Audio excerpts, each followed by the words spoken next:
What's good? Brian Tong here, and welcome to the Apple Byte for all the good and bad inside the world of Apple. We'll announce our iPhone 5 case winners, but first, to the show. Now, the hottest news and rumors are still surrounding the iPad mini, and a new report from The Guardian says the mini is expected to only come in a Wi-Fi version. They also report the revised version of the current iPad, the same one we told you about over a month ago, will bring the new Lightning connector and 4G connectivity that's compatible in the UK as well. There's new images on the web, this time from an Australian writer, showing off the iPad mini's purported design that fall in line with what we've seen time after time. See, I'm a poet and I know it. Now, a new iPad has already shown up in one developer's app analytics with the designation iPad 3.6, according to Mac Rumors.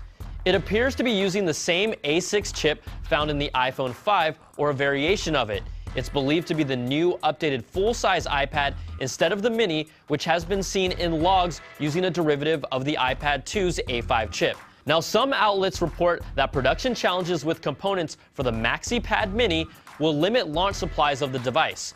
But the Wall Street Journal says component suppliers are pushing to meet Apple's plans to build more than 10 million units in the fourth quarter. That means make sure you have at least a 7-inch stocking or bigger to put more things in the stocking. All right, we're done with the iPad mini talk, and we still expect an announcement this month, but what about MacBook Pro 13-inch Retinas? According to our CNET sources, the 13-inch Retina Pro is still on track for production in the fourth quarter, but it's not clear if they will make it in time for the holiday season or if we'll see them released next year. My guess is that if they aren't in production right now, we won't see them until 2013. Now, there's still also no peeps or chatter about new iMacs, Mac Pros, or Mac Minis, and it's starting to feel like we'll see those in the beginning of 2013 as well. Now, the new 5th generation iPod Touch and 7th gen iPod Nano have started shipping to customers this week, so we wanted to show you a few tidbits from our first look at the new iPod Touch with Scott Stein. This is a lot thinner and a lot lighter, believe it or not, than the iPhone 5, but it also obviously is not a phone and doesn't require a contract, but also has slightly different set of specs under the hood. This uses an A5 processor, not an A6. That matches what you'd find in the iPhone 4S and also the 2nd generation iPad.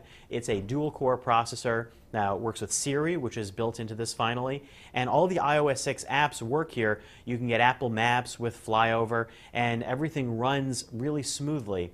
But it may have a slight impact in terms of the way that games look.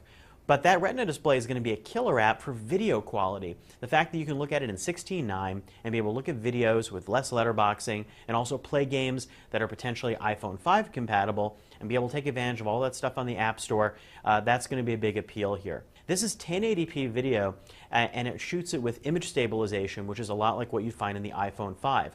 But the camera is 5 megapixels, so it's not 8 megapixels, but it does have a lens construction like the iPhone 5. So it's really kind of a hybrid, and it has panorama, which is that new camera feature, and all the other iOS 6 features.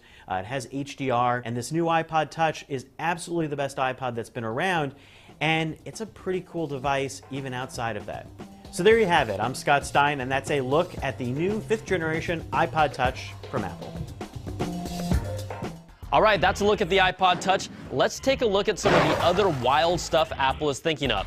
In a recently discovered Apple patent, Apple is possibly looking into the future with their notebook concept that replaces the traditional keyboard and mouse with a single transparent work area that's multi-touch. When the notebook is closed, the lid could still be used with a touch-sensitive surface that allows you to interact with the display. I should reiterate, this doesn't mean Apple is doing this right now, but it's getting inside the heads of what the Cupertino kids are thinking about. All right, let's check out some quick bites. In a press release, Microsoft's Czech Republic team announced that Microsoft has plans on releasing Office for iOS and Android sometime in March of 2013. We know Office for the iPad has been a long-running rumor, and it would appear to confirm this. Now, Microsoft Corporate then issued a statement saying the information was not accurate. It was on a press release. So guys, put March 2013 on your calendars. And Apple's really affordable $29 Lightning adapters have also started shipping, but if you don't believe in paying that much, a third-party solution from China-based iPhone5mod.com might be the way to go, claiming they have cracked Apple's authentication chip to allow third-party solutions to work. I love you, China. All right, Apple appears to be quietly improving its Map app in iOS, including adding a 3D view of the Statue of Liberty, and the placement of some locations have been updated. It's a move in the right direction, but I still wouldn't rely on it for at least a year. And guys, if you love shows like American Idol or X Factor, because who doesn't love hearing talent like this?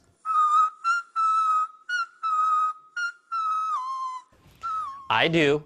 Now Simon Cowell and will.i.am are working on a new project called X Factor for Tech to find the next great entrepreneurial talent, where they hope to find the next Steve Jobs. Will, I hope you don't.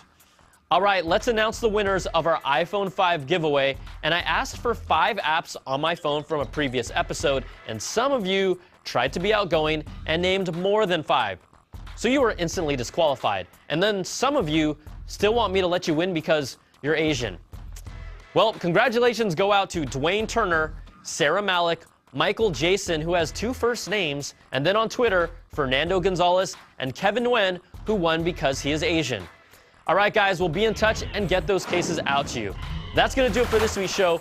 Email us at theapplebyte@cnet.com because I still do answer emails, just not all of them. I'm Brian Tong. Thanks for watching, and we'll catch you guys next time for another bite of the apple.